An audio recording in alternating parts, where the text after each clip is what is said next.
Gente, acho que vocês podem. agora é a parte mais difícil, né? Do HMP. Então, Os assim, monitores podem ficar atentos, tá, gente? Qualquer consideração que a gente esquece às vezes. prestem bastante atenção. Não sei que seja para HMP2, a primeira vez que fazendo um exame físico específico, né, de um sistema. Então, a gente tem dois, né, agora nesse semestre, que é o cardiovascular e o respiratório. Então, vou tentar falar aqui com vocês, a gente vai conversando, porque é importante que vocês prestarem muita atenção. A Lilian Fio até tem um canal, né, no YouTube. Aí, Sério? sim, a menina, ela faz até revisão, a minha revisão aqui. Mas é isso, tá? Qualquer coisa perguntem, é isso. Mas assim, foquem, como até o Branco falou lá no grupo, né? Foquem assim, não fiquem com muitas minúcias, coisas, fisiologia não. Aqui o importante é a gente ensinar para vocês como faz o exame. Aí vai ter outras práticas, tem ausculta e já é uma outra coisa, tá? Vamos começar. Pela parte inicial, sempre, desde o primeiro semestre, chegou, se apresentou, meu nome é Raíssa, de medicina, do 6º período. Vim aqui fazer esse exame físico, tudo bem? Qual é o seu nome? Seu Cláudio, vou fazer aqui, seu Cláudio, vou fazer aqui seu exame, tá? Do seu coração. Eu queria pedir permissão para tocar no senhor, se for necessário. Vou conduzir o paciente à maca pelo lado, sempre pelo lado direito dele. E eu quero que você tire a camisa e os sapatos, por favor. Não tirou a camisa, não.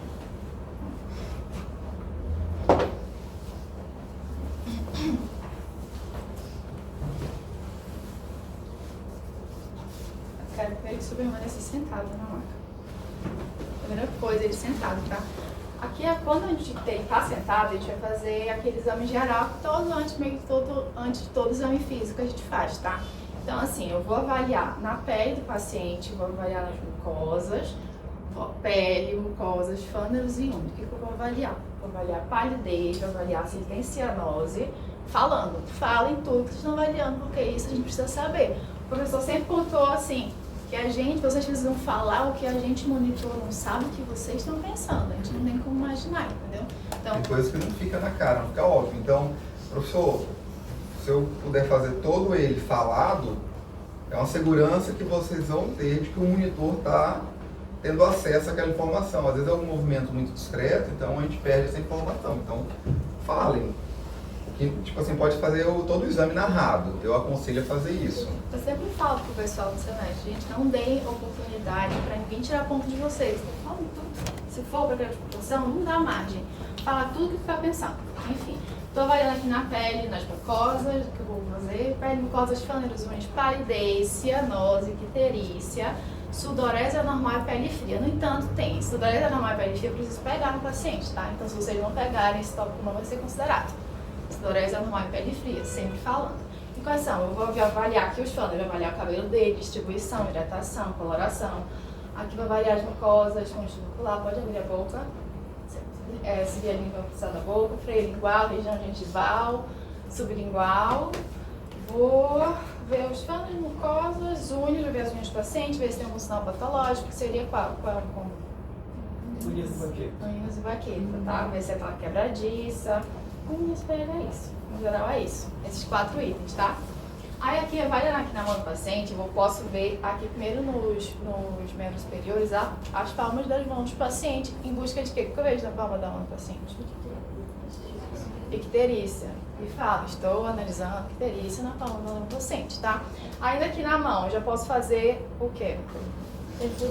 Perfusão capilar. Por quanto tempo que eu faço essa pressão? E qual é o tempo normal de retorno fisiológico? 2. Também fala. Se pensou, fala. Também na hora, tá bom? Sempre bilateralmente, tá? Aqui em 90 graus, a gente tem aquela estase jugular que a gente vai verificar em 2 momentos. O primeiro momento é ele ainda assim, sentado em 90 graus. A gente vai ver se a gente tem aqui o enchimento da jugular. Por exemplo, se tá aqui, está extremamente turda, ele tá muito ruim ou ele tá mais ou menos? Qual é o pior? Ele tá assim ou ele tá angulado? Sentado. Por conta de quê? Por causa da gravidade. O sangue tem mais dificuldade na hora de subir. Ou seja, se estiver sentado, tiver com turgência jugular, o negócio tá feio. É importante uma pausa, assim, é importante a gente falar de turgência jugular, tipo, anatomicamente tem pacientes que têm em todo o sistema vascular mais proeminente, pacientes que têm taxa de gordura muito baixa, atletas, tudo. Então, isso chama a atenção, porque às vezes a gente fala, professor, às vezes eu vi uma jugular, tipo, sabe aquele pescoção, aquela jugular calibrosona, toda a trama vascular do paciente, ela vai ser mais ou menos essa característica. E não é patológico. Só que assim, é importante que vocês entendam que essas observações que tem peso propedêutico, elas vão ter peso propedêutico, elas vierem associadas a outra coisa. Então vocês concordam comigo que só uma jugular turgida, que às vezes ela não está turgida, né? Ela é evidente, sozinha ela não tem peso propedêutico? Porque se ela tiver turgida de fato, aquela jugular destacada a zona mesmo, vocês concordam que o paciente vai ter outros sintomas associados? Que não um pacote vazio, que sempre eu não tenho só um sintoma característico. Cara, só vi aquela jugular, marcadona. Uma condição, às vezes, morfológica daquele paciente. Não tem nada a ver com patologia. Então, como que eu atrelo a uma patologia? Outros sintomas associados. Uma turgência de jugular associada a um desconforto respiratório, a uma cianose associada. Vocês viram que nunca eu vou encontrar ela sozinha? Se ela está sozinha, é estrutura morfológica, é uma condição daquele paciente. Estrutural, não é patológico. Fica claro isso para vocês? Se eu tenho esse paciente com turgência jugular sentado, ele vai ter outras coisas junto. Tá bom? Então, assim, é extremamente importante escolher, uma coisa que ela não falou. Saber, por exemplo, quando vai ser, se está sentado, quando estiver angulado, vai ser mento, né? E também o que você falou. Tá, depois disso aqui, a gente viu, agora são os pulsos, né? Os pulsos, tem uma parte que a gente vai avaliar o paciente sentado e outra a gente vai deitar, tá? Então, o paciente está sentado. Primeiro eu vou avaliar aqui a carótida. Eu faço bilateralmente, só que posso fazer simultaneamente? Não. Porque senão pode dar uma braquiceneia para o paciente desmaiar. Isso, então sempre bilateralmente. Aí depois o quê? Axilar, bilateralmente e façam, tá? Porque uma das coisas que a gente avalia no pulso é o quê? Simetria. Como é que vai avaliar a simetria se não faz bilateralmente? Braquial, radial, lateralmente e ulnar, tá? Aqui, depois que fez aqui esses 5, pede para o paciente deitar, né? Inclusive, essa deitar em decúbito dorsal, pode já angular se quiser? Pode. Pode. Só uma observação. Com relação a essa checagem de pulso, são algumas pequenas observações. Professor, eu posso fazer com as duas mãos ao mesmo tempo? Não é. Quando a sensibilidade, né? Posso fazer? Não é um erro absoluto. Por quê? Porque tem pessoas, eu estou falando, porque há pessoas que têm a mesma sensibilidade nas duas mãos. Não é tão comum, eu não tenho. Então a recomendação é que você não faça isso.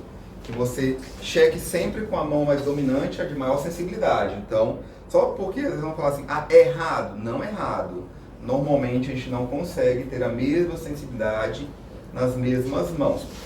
Já trabalhei com gente que funcionava, era ambidestro, tipo assim, tinha esse domínio e aí tá tudo bem. Alguém aqui escreve com as duas mãos? Então dificilmente você vai ter a mesma sensibilidade nas duas mãos, tá bom? Então só para ficar claro, mão mais dominante, as checagens sempre vão acontecer com ela, tá bom?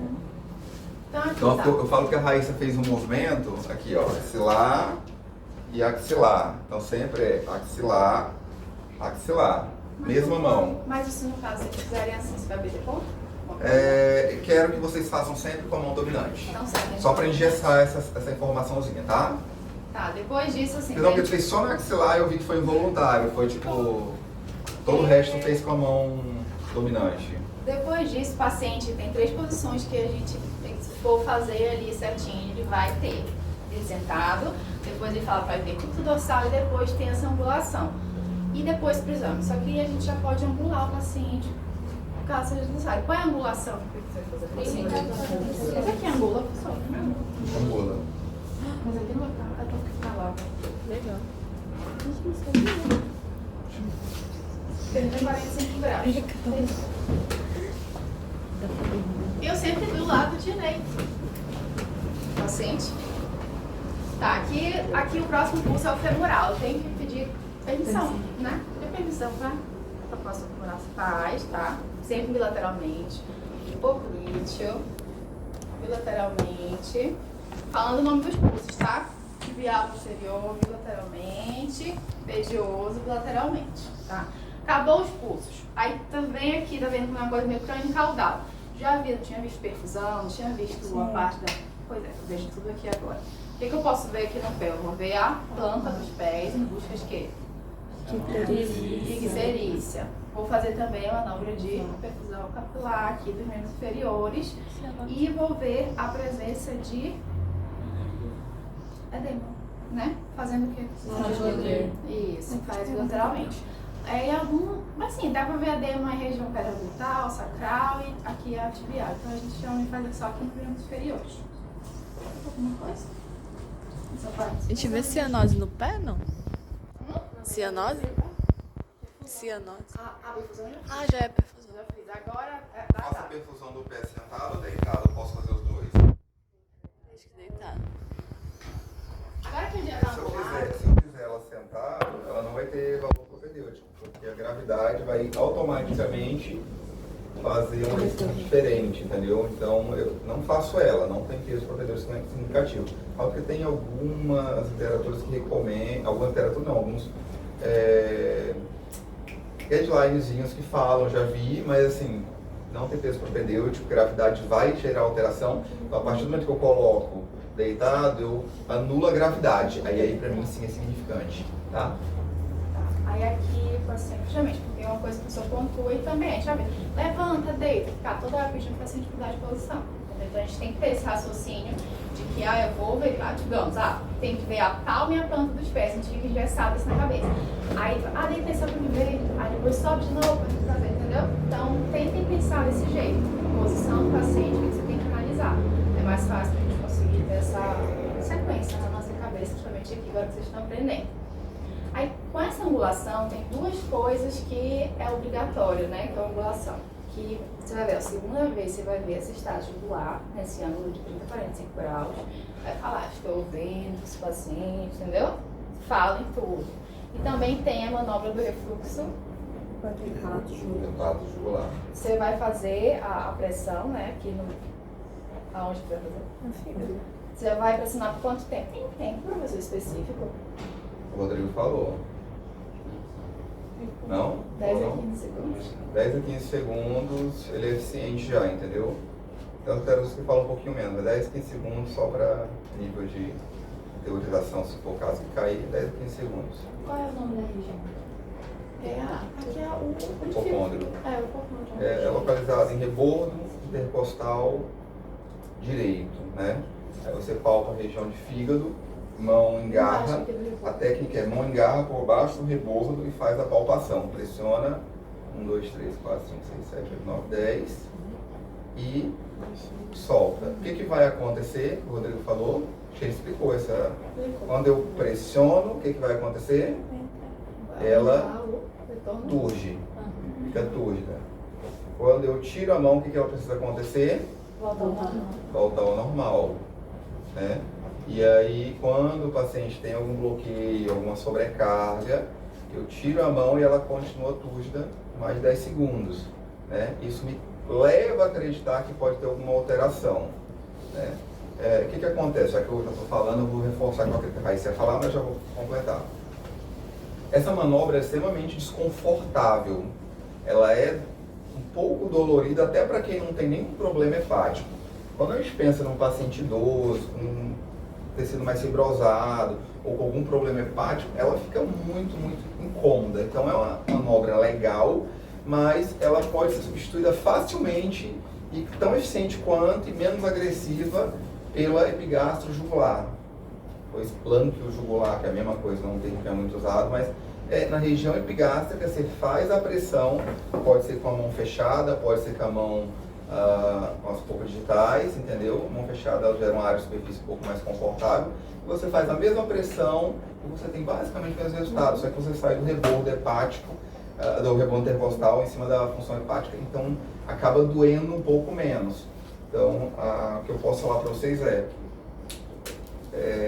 hepato jugular ou epigastro jugular é a mesma coisa, entendeu? A manobra, a literatura não traz muito amarrada, elas são a mesma coisa, mas elas são a mesma coisa se a gente considera como igual, tá? Então, eu posso sim fazer, né? Em vez de fazer desse jeito, eu vou demonstrar a técnica para vocês. Você faz aqui, ó, pode ser a mão em garra, pode ser uma mão só. Dói, não dói? Imagina um paciente que tenha uma hepatoplatia, tá? O fígado aumentado, entendeu? Então, ela acaba ficando desconfortável, essa é a pressão. Entendeu? E aí você tira. Agora a outra, essa aqui é mais tranquila. Não é? Então assim, sempre eu tenho que fazer ela? Não é obrigatório. Vocês, no caso, vocês vão sempre fazer a nível de aprendizado, entendeu? Mas no consultório não há regra absoluta, né? É o que eu uso, que eu agrego mais na investigação, tá bom? Gente, aqui no fígado, que lado vocês vão ver de tumor? Contralateral ou ipsilateral patologência? Ipsilateral. Não, eu viro o pescoço pro lado e Ah, olho do vira o mesmo pescoço lado. pra lá. Viro o pescoço pra lá, a cabeça na área, faz a rotação de cabeça, eu peço pra ele rodar a cabeça e aí eu faço a manobra. Então pede pra ele rodar a cabeça para o lado. E aí você contralateral, segura, você tá fazendo. e aí você percebe ela discretamente, ela faz um enchimentozinho, entendeu? E aí o pessoal tá bem discreto. Isso vai ser mais, é como eu estou falando, isso vai servir mais para aquele paciente que eu quero tirar a dúvida, é uma prova dos 9, entendeu? Aquele paciente já tem um comprometimento, quando eu fizer, ela vai fugir mais e ela vai demorar mais a voltar, mas automaticamente, se vocês fizerem vocês em casa ou outro momento, vocês vão perceber que ela aparece. Só que é o que eu quero dizer, para ela ser eficiente, normalmente no paciente não patológico, é muita pressão que eu faço, ela chega a ser bem desconfortável, então a gente não acaba não usando na situação real ela com muita frequência, tá? Ela é uma prova dos 9, que eu quero tirar alguma dúvida mesmo, e aí eu faço ela, mas é importante que vocês entendam que ela existe, e que ela é uma manobra legal, tá? E, gente, assim, uma coisa importante. Para vocês, não para paciente. Só para pontuar vocês, né? No curso, o que a gente avalia? Tem um mnemônico, que é frase, né? Frequência, amplitude, simetria. Tá? Então falem isso também, que vocês estão avaliando isso, tá? E também até o Rodrigo falou os dois Rodrigos falaram na aula de vocês, né, que eu assisti o vídeo, que assim, esse exame, né, inicial aqui, ele é gigantesco. Então, por exemplo, tem também dá pra ver ponta do nariz, lóbulo das orelhas em busca de quê? Cianose, o paciente ainda sentado. Então, assim, a gente tenta simplificar da forma que dá, porque ele realmente é bem grande, é um grande capítulo, né? Vocês estão agregando ao passar dos semestres, entendeu? Tá. Agora a gente vê se a gente tem alguma dúvida em relação a essa parte inicial. Tá? Eu tenho dúvida nos cursos, são apenas esses, porque no primeiro semestre a gente tem mais alguns. São 15 no primeiro semestre. Pois é. Né? Aí são só esses que São você esses, são os principais. Tá. Tá? Tá. Depois disso a gente vai começar já aqui a inspeção do pré-córteo. A primeira coisa que você vai fazer é como deixar o paciente do dorsal, se não tem problema de fazer ele angular. Fica a critério. Tem marca aqui que não angula, né? Então, embora não angule, falem que vocês estão angulando. Se não tá? angular a maca, vocês vão falar que eu angulei o paciente, olhei a urgência angulada. Beleza? Então, ficar claro, é uma limitação que a gente tem estrutural e vai acontecer, mas não justifica. A gente não fala, eu não fiz porque a maca não angulava, não vai colar. Tá? Então, fale. O que vocês sempre falam, que não consegue ser feito, verbalizem. Tá. Qualquer exame físico a gente começa com a inspeção, palpação, percussão, ausculta. Só que aqui a gente não vai fazer a percussão, tá? Então, começando aqui pela inspeção. Primeira coisa que eu tenho que delimitar a zona cardíaca. Tem duas formas. Tem aquela parte anatômica, tem no propedêutico as duas, vocês viram? Delimitação do pré-córteo e tem a zona de Ziegler. É assim, a zona de Ziegler é mais fácil pra gente entender qual é a área que vai estar o nosso coração. Então, no checklist, não sei se o professor vai aceitar, se ele vai querer o do pré-córteo ou a zona de Ziegler, que é bem mais simples, eu acho suficiente. Citar as duas, pode citar a zona. Que é uma área crítica, né? Então, quando a gente fala da zona de Ziegler, dentro daquela área eu olho, tipo, cicatriz, eu vou olhar tudo. Então, o que tiver dentro daquela área, até para questão de investigação, me gera uma interrogação de uma possível trauma, uma possível cirurgia, uma possível complicação, um abaulamento, uma sobrecarga, uma pericardite que podem fazer alguma alteração naquela região. Então, para mim, se vocês falarem de pré-córdio, mais completo, mas falar só de zona de Ziegler, para mim Qual é a tá zona contemplado. de Ziegler? A delimitação dela é uma casa, um quadrado. É um quadrado, assim. Aqui em cima, a primeira linha, aqui, horizontal. Na altura do ângulo de Louis. O que é o ângulo de Louis? É a junção do mandíbula com o corpo do externo. Isso. É assim, E qual o espaço intercostal? Da Segundo mesma espaço. coisa. Quando a gente faz delimitações, várias estruturas me servem como reforço para onde eu estou querendo mostrar, entendeu? Então, qual é o espaço intercostal? Segundo. Então, região do ângulo de Louis, segundo espaço intercostal. A gente É a faz primeira linha. geralmente, tipo, quando a gente até vai fazer a palpação, enfim, porque às vezes quando o paciente é magro dá pra ver muito bem. Então só pra tu ver que identifica o ângulo, você vai estar ali como referência o segundo espaço intercostal, tá? E aqui a linha de baixo, altura do rebordo, né? Rebordo. Vocês não viram, né, na propedêutica? Mas você não material de apoio tem, não tem? A zona de Ziegler? Tem. Mas vai ser um estudo isso, tá? Porque você Eu não acho vai que só até, chegar acho e que até fazer. nele eu sei que tem com certeza, eu tô falando da nossa. No roteiro acho que tem, não tem? Falando da zona. Não sei se Não. Não tem. Mas é algo que é muito batido no propedêutico. Tem quando começa o exame físico, cardiológico, tá na primeira, lá embaixo. Tanto no precórdio quanto na zona de Ziegler, ali no quadro azul. Tá? Então, a gente precisa, e tá lá no checklist, que vocês delimitem isso. Falem, quero que vocês falem qual é que linha horizontal que passa pelo ângulo de Louis, aqui é a outra linha horizontal que passa pelo rebordo. Essa aqui é a primeira vertical aqui. Linha parasternal, direita, né? E aqui a linha axilar e tem duas Variações, né? De modelo. se é anterior ou a média, tá? Então falem, a gente quer que vocês falem. Tá lá no propedêutica, é só ler lá. Depois disso, nessa área, delimitei a área, eu vou ver se eu encontro o quê? Assimetrias, abaulamentos, depressões e pulsações visíveis. No entanto, eu não vejo só assim, né? É porque pulsações visíveis, até uns outros também é uma coisa muito sutil. Então tem uma orientação que você observe com visão tangencial. Que a gente precisa que se abaixe, você olhe, pode Bom, a rodar. raiz ela tá muito apertada aí, mas a som real ela ficaria bem de lado, passa de 1 metro, 1,5 metro, olha na lateral, vem para essa região aqui onde eu estou, abaixa. Sempre olhar horizontal aonde você está olhando, porque se você olhar assim, você perde a percepção. Então Assim, ó. você abaixa e aí você consegue de fato perceber se há alguma alteração nessa região cardíaca da zona. Outras coisas também que a gente pode avaliar aqui, se tem cicatrizes, enfim. Só que de forma ali avaliativa aqui são esses 4 itens que vocês falem também. Simetria, abalamento, depressões, pulsações visíveis.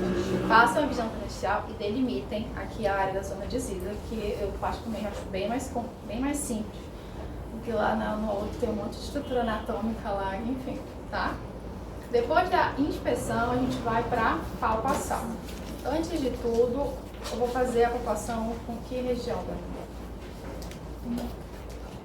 Que varia, né? Você até falou na aula. Na realidade sim, a gente tem algumas possibilidades de fazer a palpação. Normalmente, literatura me diz, os estudos mostram que a região hipotenar, uma média geral da população que foram testadas, me dá mais segurança, entendeu? De sensibilidade, é uma região pequena, mas eu posso fazer com essa região interfalangeal e não está errado fazer com as polpas digitais.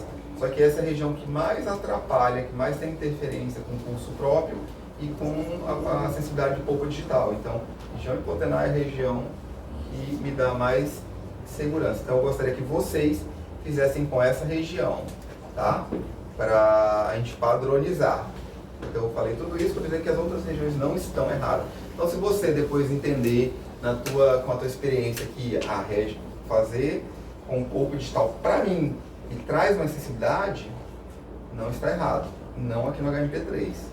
Não sei se os professores vão concordar, mas para a tua vida, então é você que vai decidir, tá? Região hipotenar, conforme literatura, é a região mais precisa. Tá. Na palpação, sabendo onde é que você vai palpar aqui, digamos, eu vou fazer com essa região aqui, tá?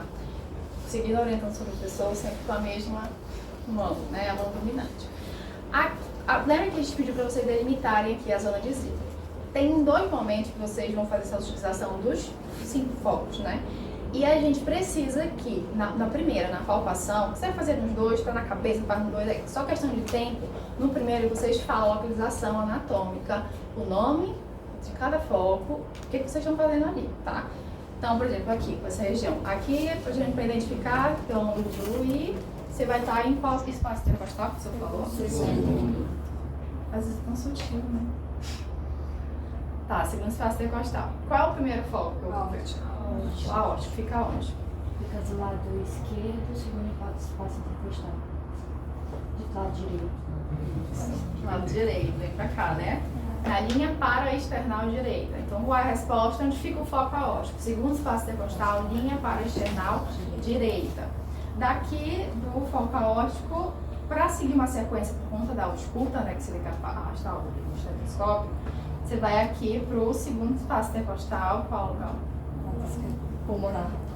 Foco pulmonar. Segundo espaço intercostal, Para linha external para a esquerda. external esquerda. Você desce aqui para qual? O aórtico acessório. Qual a localização dele? Terceiro espaço intercostal, linha para a external esquerda. Depois do aórtico acessório. Tricúspide. O tricúspide aqui, ó, você tem como localização aqui, o mamilo é o 4º, tá? Você vai aqui pro 5º.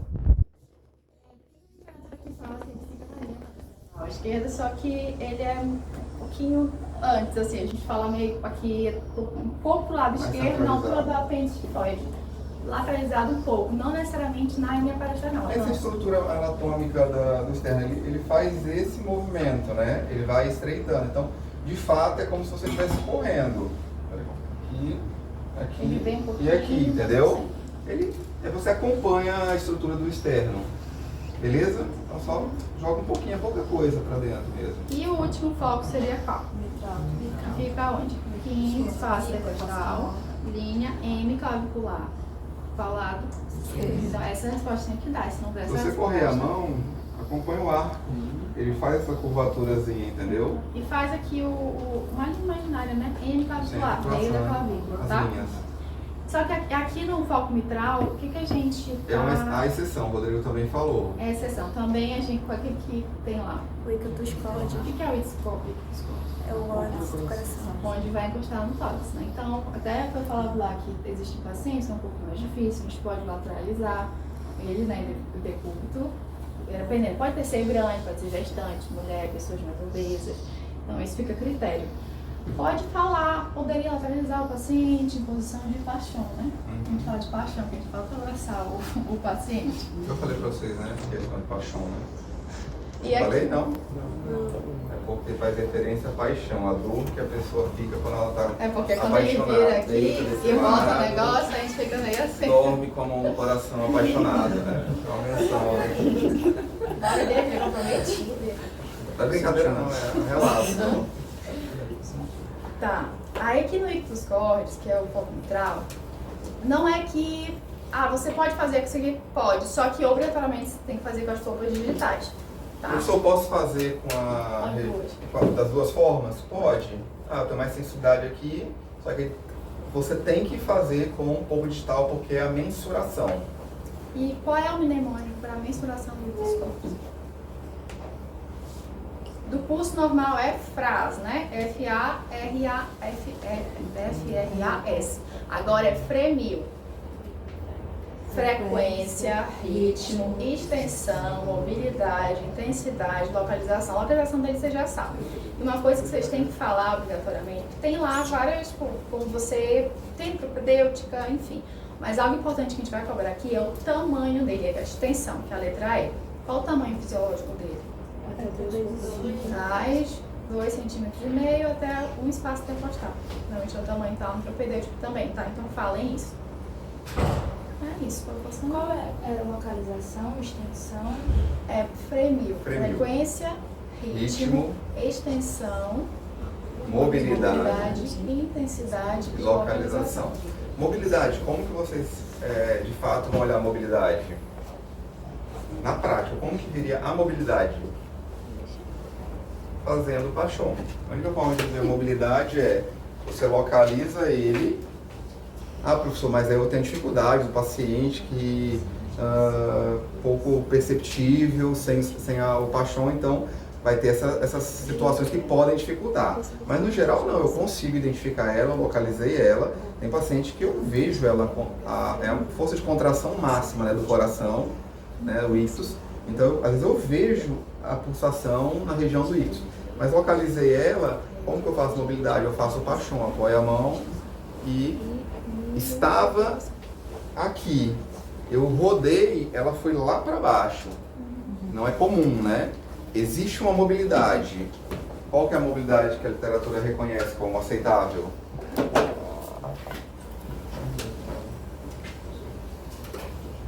2,5 a 3 centímetros de mobilidade, está tudo bem. O nosso coração, ele há uma discreta mobilidade, mas mais que isso pode me gerar dúvida, ou seja, há muita mobilidade, né? Mas não é algo que eu vou cobrar, essa questão de quanto de mobilidade, mas tem que saber como que faz a mobilidade. A mobilidade é rodando o tórax. O que acontece? Por que eu faço a sinal de paixão? Porque quando eu giro o paciente, a ponta do coração cai sobre o tórax. Ela está aqui, ela debruça sobre. O coração não é preso, não deveria, né, se não for patológico. Então, há sim uma discreta mobilidade. Então, quando eu faço o paixão, automaticamente eu faço com que a ponta do coração caia sobre o tórax e eu tenha mais contato, intimidade com a caixa torácica e aí traduz mais essa pulsação. E aí nisso eu vejo a mobilidade também, porque o coração está parado. Eu só vou ver mobilidade se eu estiver em movimento. Então, eu coloquei meu dedo, girei, a ponta do coração muda a posição dela. Isso eu estou falando de mobilidade, tá? Pronto, chegando. Falou do tamanho? Falou, né? Que é a extensão dele. A extensão. Fala esse mnemônico, fala o que vocês estão vendo, fala que é a culpa digital, fala a localização. Aqui a gente vai, porque na escuta vocês também vão usar os mesmos pontos, os focos, né? Só que se vocês tiverem falado na palpação, a localização anatômica, só falem o nome, estou fazendo a escuta de tal foco. Aí aqui Localize uma vez só, questão de tempo. só precisa saber Entendeu? o que Aí você você sabe. sabe. Precisa que você saiba. Professor, eu quero fazer todas as vezes. Faz, se você vai perder tempo. Então, se você conseguir garantir tudo no tempo, sem problema nenhum, meu cérebro funciona melhor, eu descrevendo tudo conta. Eu não faria dessa forma, porque senão você perdendo tempo. Eu faria uma única vez. Mas tem aluno, E aí, mas não vai estar errado. É o que eu vocês falo querem. assim, gente, tá na tua cabeça pra fazer os dois, tu consegue fazer no tempo, faz.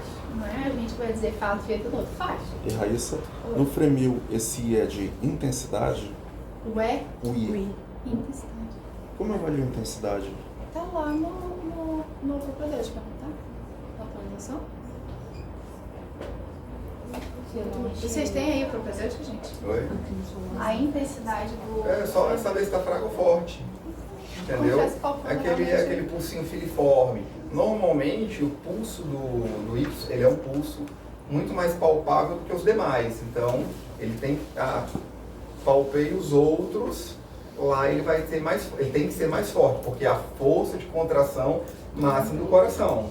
Entendeu? Às vezes eu, vou checando os pulsos, tá mantendo uma estabilidade. Quando eu chego lá, tá mais fraco do que o... Tá errado. Né? Que Por leva a que é crer que mais eu... forte a contração lá? Qual a localização do foco?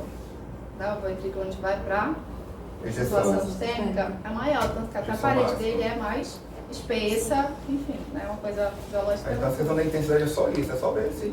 E aí fica, assim, querendo ou não, como algumas coisas na medicina, há uma certa subjetividade, mas eu faço comparação. Ele é um pulso que ele tem que ter uma intensidade mais forte do que os demais, tá? Mas aí não existe, não tem um valor pressórico dessa pressão, porque não é medido, é tato, né? Mas ele precisa estar mais forte que os demais. Essa é a questão da intensidade. Tá. Agora, só para finalizar, finalzinho, a ausculta tem duas coisas que vocês precisam fazer com o estetoscópio, fazendo a ausculta antes de fazer. Vocês precisam esquentar o estetoscópio para quê? Para evitar choque térmico, né? E eu levanto o estetoscópio, como é que eu faço? Professor, só não colocar. Não, deixa fora. Coloca no pescoço. Eu vou aqui nos mesmos, tá? Aí Ângulo de Luiz, segundo espaço intercostal, foco. Qual é a linha aqui? Direita, Segundo espaço esquerda, intercostal, parte direita. direita. Aí aqui eu arrasto, se não arrastar não vai, a gente vai desconsiderar, tá? E também se não esquentar também, se tá lá em qualquer livro de simbologia. Aí aqui qual é o foco? Pulmonar que fica onde? Na linha para a esquerda. Desceu aqui pro aórtico acessório. No terceiro espaço intercostal, linha também. Aí tu desce mais um pouquinho aqui, vai para o quinto espaço intercostal, um pouco mais pro lateral, aqui no bordo external esquerdo. E depois se arrasta aqui pro mitral, que fica no quinto espaço intercostal, linha clavicular esquerda. Por que eu arrasto e não mudo de um para o outro?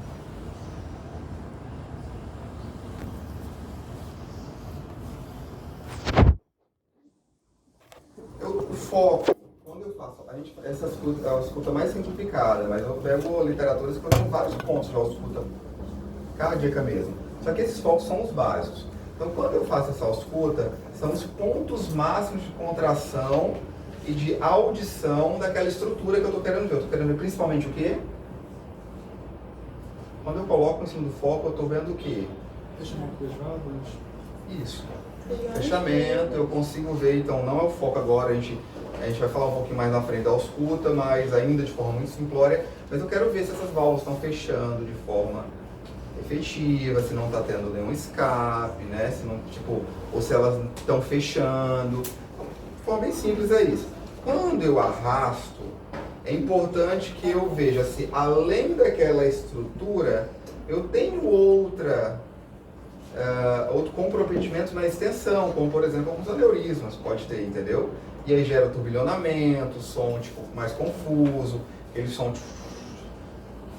tá? Lá em ausculta a gente vai definir um pouquinho mais. Então, por que eu estou falando isso? Porque quando eu faço a mudança de um foco para o outro arrastando, que eu não faça só por fazer, que eu faça, a simulação real auscultei, um ciclo completo, né? Eu arrasto devagarzinho, deixando que um ciclo aconteça, entendeu? Eu arrasto devagarzinho auscultando, eu não arrasto por arrastar, eu arrasto ouvindo, tá? Só para ficar claro, às vezes acham, arrasto por não, eu arrasto ouvindo se há alteração nesse trajeto de um foco para outro, tá bom? Só para ficar, se alguém perguntar para você, o que você arrasta? Eu quero ver se de um foco para o outro há alteração estrutural. Se eu tenho um aneurisma, por exemplo, daquela região, que gera turbilhonamento, pode ser, tá bom? Beleza? E até mesmo para ver se o foco, anatomicamente, a gente tem estrutura. Segundo espaço intercostal, para external direito, é um foco. Só que quando eu arrasto, eu anatomicamente, de um paciente para outro, eu posso ter uma alteração. E o foco está um pouquinho mais para um lado do que para o outro. Então eu vou percebendo qual é o ponto máximo de contração, tá? Mas é assim, extremamente importante. Por que você arrasta? Eu quero ver se nesse espaço, entre um foco e outro, eu tenho alguma alteração significativa. No propedêutica, se eu não me engano, que é no propedêutica, vai falando lá que existem outros locais que você pode fazer essa ausculta. Acho que é. Porque até no respiratório, você vai ver, a gente tem que definir, né, alguns pontos que a gente vai considerar. Não pode deixar tão subjetivo assim. Então, esses são os 5 principais que vai ser cobrado. Tá? E para terminar a ausculta, o que eu tenho que auscultar no final? As carótidas. Em busca de quê? Bilateralmente. O que é solto? O que é frente? Na palpação você está atrás de quê? O que você vai sentir? Você está em busca de frêmito e na ausculta você ausculta o sopro. O frêmito é a sensação palpável de um sopro. Não é isso? Então é isso. Palpação você busca o frêmito e aqui estou auscultando as carótidas em busca de sopro. Tá? Mas é isso. Se eu palpar, se for palpável, com certeza vai ser muito mais audível, né? E uma coisa importante que eu sempre falo, gente, assim, durante a prática, seja na formativa, principalmente aqui, dei muito valor na prática, principalmente porque agora mudou essa dinâmica, né? De acaba vindo aqui, vocês ainda não estudaram o conteúdo, então preste atenção, tenha oportunidade, porque depois surge muita dúvida durante o estudo. E uma coisa que eu sempre falo assim, até como aluna também tem na cabeça, não percam a oportunidade, a gente faz assim, foco de esperar para acabar o tempo. Não percam a oportunidade de saber o que é normal, de realmente tentar escutar, sabe? Tentar ali, fica ali, porque quando vai chegar um dia que não vai estar normal, entendeu? Se não souber o que está normal, é complicado. Então não percam essa oportunidade de treinar, porque No nunca momento mais de ninguém vai praticar é treinar. importante, aproveita, já estão mudando. Treina o ouvido. Tem que treinar o ouvido. Se você não treinar o ouvido, vocês não vão Ó, eu tô no conseguir sexto entender o que semestre. você não conhecer o que é normal, você não vai conseguir saber o que é patológico. Então, agora, é claro que no dia do ósseo, tipo assim, Sim. corre porque a gente quer ver a técnica, né? Nas avaliações, corre. A gente quer ver a técnica, para não se perder no tempo. Então, por isso que os tempos são apertados. A gente está pensando na técnica, na execução, não tipo, eu quero ver, se você sabe os lugares, os focos de ausculta. Eu não quero saber se você sabe quais são os sons, porque é outro momento. Entenderam? Então, quando a gente calcula os tempos, por exemplo, desse exame físico, é pensado na técnica, se vocês conhecem ou não os focos, por exemplo. Não se você sabe qual é o som naquele momento. Então, você não fica lá perdendo tempo, de fato, auscultando, no momento de ser observado. Tá? Porque a gente tem a prática de ausculta, é diferente, é outro momento. Beleza? Isso seria a formativa, né? Mas não percam a oportunidade, como a Raíssa falou. Tá fazendo, já vai auscultando. Tenta ver se eu tô Vai escutando treinando, bem, tá em ou não tô casa, ouvindo nada. pega o Não tô escutando coleguinha, nada. faz com o coleguinha, tá? Pega a mulher, faz a mulher, vai que você descobre alguma coisa Porque importante. assim, gente, eu tô no sexto semestre, ninguém nunca mais na vida vai dizer assim, não, escuta aqui, não, mas ele faz. Entende? Então, realmente, o HMP3 como um todo é um HMP que você tem que pegar pra ser médico mesmo, tá? E é isso, gente. Obrigada pela atenção. Tranquilo? A gente vai tirando algumas dúvidas já. Vamos dividir? No final, vestir o paciente, aquela coisa, tá? Levanta, muito obrigada. Você está com